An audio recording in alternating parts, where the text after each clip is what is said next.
Salut à toi, salut à vous. J'espère que vous allez bien, j'espère que vous portez bien, que vous évoluez dans vos différents projets d'immigration, de mariage, ainsi de suite, ainsi de suite. Bon, bienvenue dans cette vidéo. Je suis Arthur du blog Arthur Tien au Canada. Si c'est la première fois que vous me découvrez, je le dis, je partage simplement mon expérience sur l'immigration au Canada et voilà. Et bientôt sur cette chaîne, je vous partagerai également le contenu, des contenus sur le e-commerce, comment est-ce que je suis passé d'étudiant à travailler autonome. Et voilà, si vous êtes intéressé par ce contenu, immigration, e-commerce, je vous invite à vous abonner à la chaîne, d'activer la cloche de notification pour être informé des vidéos que je publie hebdomadairement. Aujourd'hui, on va parler des bourses d'études une fois de plus. C'est un problème qui revient, c'est une possibilité en fait que moi je conseille à toute personne qui n'ont pas des moyens pour venir étudier au Canada. La seule possibilité pour venir étudier au Canada, que ce soit gratuitement, que ce soit partiellement financier, ce sont des bourses d'études. Aujourd'hui, je vais vous partager 5 universités ou institutions qui offrent des bourses totalement financées. Quand je dis totalement financé, c'est financé à 100%. On se retrouve juste après le jingle pour rentrer dans le vif du sujet. Salut à toi une fois de plus. Nous allons entrer dans le vif du sujet avec les 5. Il y en a une panoplie, n'est-ce pas, de bourses d'études au Canada, bourses partielles, bourses totalement financées ou ce que j'appelle souvent bourses gratuites. Ok, je vais vous partager 5 universités, 5 institutions, d'accord, qui donnent des bourses gratuites et également aux étudiants internationaux. Je fais une parenthèse pour vous dire que j'ai écrit un e-book dans lequel je vous partage plus de 250 bourses d'études destinées aux étudiants étrangers. Dans cette guide, vous aurez les bourses d'études partielles et les bourses d'études complètement financées. Vous aurez les différents types de bourses qu'on peut retrouver au Canada. Vous aurez également les étapes à suivre pour obtenir les bourses, les conditions à remplir pour chacune de ces bourses. Vous aurez également les dates limites. Vous aurez également la valeur, n'est-ce pas, de ces différents bourses. Je vous assure, il y a plus de 250 bourses à l'intérieur. Il y a également, je vous donne également le répertoire des bourses par université. Ok, je ne peux pas citer dans une vidéo ces bourses, c'est énorme. Ok, c'est énorme. Et également, vous aurez la liste des meilleures universités francophones qui acceptent et donnent beaucoup d'autres avantages aux étudiants internationaux. Donc, cliquez sur le lien en dessous de la vidéo si vous voulez avoir accès à ce guide. Ok, ça s'appelle Guide des bourses d'études pour le Canada. Donc, dépêchez-vous pour entrer en possession, n'est-ce pas, du guide. Pour entrer dans le vif du sujet, pour parler des bourses d'études gratuites, 5 bourses d'études gratuites, ou bien des institutions qui offrent des bourses d'études gratuites. Je vais vous citer ces 5 institutions. Voici comment je vais partager ces institutions. En fait, le contenu en fait de ces différentes bourses. Je vais vous donner dans un premier temps l'institution qui offre la bourse. Je vais vous donner les dates d'ouverture et les dates de fermeture. Je vais vous donner le montant en fait de la bourse. Et par la suite, je vais également faire des commentaires sur la bourse. Ok, s'il y a des aspects importants, s'il y a des points à développer, je le ferai. La première bourse, c'est la bourse d'études de l'Université de Montréal.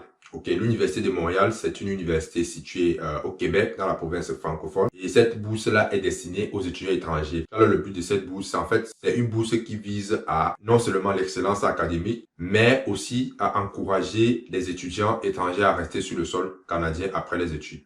Je m'explique. Le Canada a besoin de la main-d'œuvre. Et le Canada, maintenant je parle pour le Canada en général, le Canada compte s'appuyer sur les étudiants internationaux qui viennent étudier au Canada. Pourquoi? Parce que ils ont formé, ils vous forment. Ils forment les étudiants internationaux. Ça veut dire que, voilà, ils connaissent les compétences, ils connaissent que vous avez des connaissances techniques, n'est-ce pas, qui sont adaptées à leur marché. Vu que la population est vieillissante, les premières personnes sur qui il veut s'appuyer, ce sont les étudiants internationaux qui sont venus au Canada. Parce que lorsque vous venez ailleurs avec votre bagage académique, on n'est pas sûr que c'est adapté au contexte canadien. D'accord? Donc, la première cible des personnes que le Canada vise pour faire diminuer la pénurie de main-d'œuvre, ce sont les étudiants étrangers. C'est d'ailleurs pour ça que vous allez voir, il y a beaucoup de bourses d'études, que ce soit d'excellence.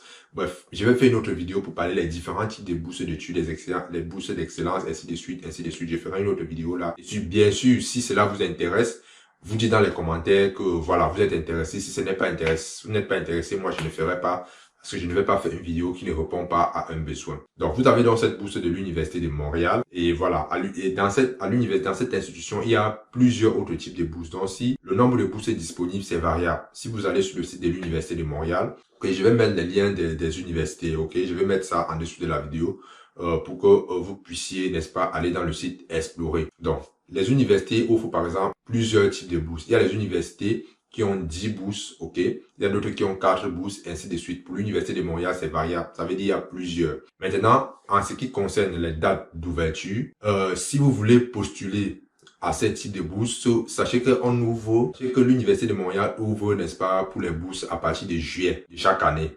Le mois de juillet de chaque année et ferme au mois de septembre de chaque année. Donc, je vous conseille donc de postuler, d'aller sur le site et voir vraiment les dates réelles. Par exemple, ils peuvent dire les dates d'ouverture pour cette année commencent le 12 juillet. Ok, vous devez vous préparer. Et par exemple, si la fermeture c'est le 30 septembre, vous devez vous préparer de façon à ce que vous déposez avant le délai. Et je vous conseille de le faire au moins 2 semaines avant. Par exemple, s'il y a des erreurs, s'il y a des modifications, vous pouvez le faire rapidement et être toujours dans les délais. La deuxième institution ou université qui offre la bourse, c'est l'université Guy Concordia. Ils ont une bourse d'études qu'on appelle bourse Concordia Presidential Scholarship. Ok, c'est une bourse qui est totalement financée. Quand je dis totalement financée, c'est-à-dire on paye tout. Droit de scolarité entièrement financé. D'accord. Maintenant, le nombre de bourses dans cette université, je pense qu'ils ont 2 ou 3 bourses. Ils ont plusieurs bourses en fait. Ils ont également plusieurs bourses. Et en ce qui concerne les dates d'ouverture et les dates de fermeture, les bourses d'études, généralement, ils lancent ça au mois de... Je pense qu'ils lancent ça au mois de décembre, ok, de chaque année. Et ferment au mois de février de l'année suivante. Ok. Ils ouvrent au mois de décembre et ferment au mois de février l'année suivante. Par exemple, l'année 2021, ok. Ils vont ouvrir l'année 2022-2023. Ils vont ouvrir en décembre 2021 et fermer en janvier 2022. Ok, j'espère que je me suis bien fait comprendre. Maintenant, la troisième université ou institution qui offre des bourses d'études entièrement financées, c'est simplement la Fondation Elizabeth Greenshell. Ok, la Fondation Elizabeth Greenshell à travers la bourse d'Elizabeth Greenshell. C'est également une bourse très intéressante. C'est une bourse très intéressante si on tient compte que les études au Canada pour un étudiant étranger coûtent environ 25 000 $. Ok, c'est une bourse où vous serez financé à hauteur de 18 000 $. Et moi, je pense que si vous obtenez une bourse à 18 000 $ et il ne vous manque plus que 7 000 $, je pense que c'est aussi quelque chose de très, très intéressant. Une fois de plus, je vais mettre le lien en dessous de la vidéo pour que vous puissiez aller sur le site, n'est-ce pas, naviguer et avoir plus d'informations. En ce qui concerne les dates d'ouverture de cette bourse ouvre, les portes commencent à recevoir les candidatures au mois de juillet chaque année et la date de clôture est généralement fixée au mois de octobre de la même année. Donc, si vous allez sur le site et que les délais sont encore valables, je pense que pour cette année, ça ne sera plus valable. Donc, il faut vous préparer simplement pour l'année prochaine. Je le dis toujours, lorsque vous voyez une bourse et que la date d'émission est passée, copiez la bourse et gardez ça quelque part parce que les bourses, généralement, ça revient. Chaque année, dès que le délai passe, on ferme et l'année prochaine, on réouvre. Donc, si une bourse vous intéresse, copiez le lien quelque part ou vous écrivez ça quelque part pour vous rappeler que l'année prochaine, vous devez vous préparer et postuler à la dite bourse. Et la quatrième université ou institution qui offre les bourses, c'est simplement l'Université d'Ottawa.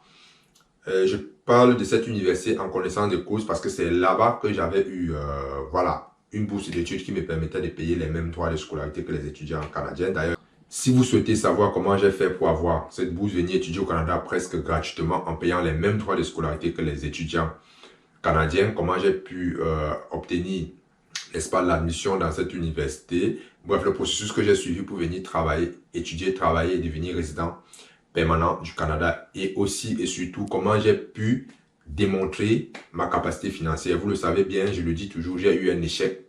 Premier échec, demande de visa, échec, frustration, ainsi de suite. Et puis voilà, j'ai pu revenir et faire une autre demande et avoir une acceptation. Comment est-ce que j'ai pu passer? Je vous partage ça dans cette masterclass de façon transparente mes lettres de motivation, tous les justificatifs que j'ai apportés. D'accord, vous êtes nombreux à m'avoir demandé cela. Donc, cliquez sur le lien en dessous de la vidéo pour avoir accès à la première vidéo gratuitement. Donc, l'Université d'Ottawa offre plusieurs bourses, ok? Je ne peux pas citer, c'est plus d'une centaine de bourses que l'Université d'Ottawa offre, en partant des bourses partielles et des bourses totalement financées. C'est une université très généreuse, on la reconnaît au Canada comme une université très généreuse en termes de bourses. Donc, si vous souhaitez aller étudier au Canada, c'est une université, vous devez tenir en compte, ok? Non, elle accepte également les étudiants francophones. Bien que ce soit situé dans la zone anglophone, elle accepte des étudiants francophones. Maintenant, le montant de la bourse. Les montants des bourses varient indépendamment, mais la valeur moyenne des bourses totalement financières est de 30 000 $. Okay, de 30 000 $. Et le nombre de bourses, comme je l'ai dit, il y a énormément de bourses. Il y a plus d'une centaine de bourses disponibles dans cette université. Maintenant, en ce qui concerne les dates d'ouverture et de fermeture, l'Université d'Ottawa lance généralement ses bourses à partir du mois de février de chaque année et ferme au mois d'avril de la même année. Donc, allez sur le site et consultez les types de bourses. Pour chaque type de bourse, vous allez voir les délais et n'est-ce pas vous préparer en conséquence. Pour terminer, la 5e institution ou université qui offre des bourses totalement financées aux étudiants canadiens et internationaux, c'est simplement la bourse de Huron. La bourse de Huron, c'est une bourse offerte par Western University, c'est-à-dire l'Université de l'Ouest du Canada. C'est une bourse qui n'est pas, c'est une école, une université qui n'est pas très populaire, mais c'est une université qui existe et qui offre des bourses, comme je vous l'ai dit, et également des bourses gratuites. Donc, ils ont au total 10 bourses qu'ils offrent chaque année aux étudiants locaux et aux étudiants internationaux. Et voilà, la valeur de la bourse, n'est-ce pas, gratuite est de 25 000 $ canadiens. Donc, ça aussi, c'est un montant intéressant. Imaginez-vous que vous obtenez ce type de bourse.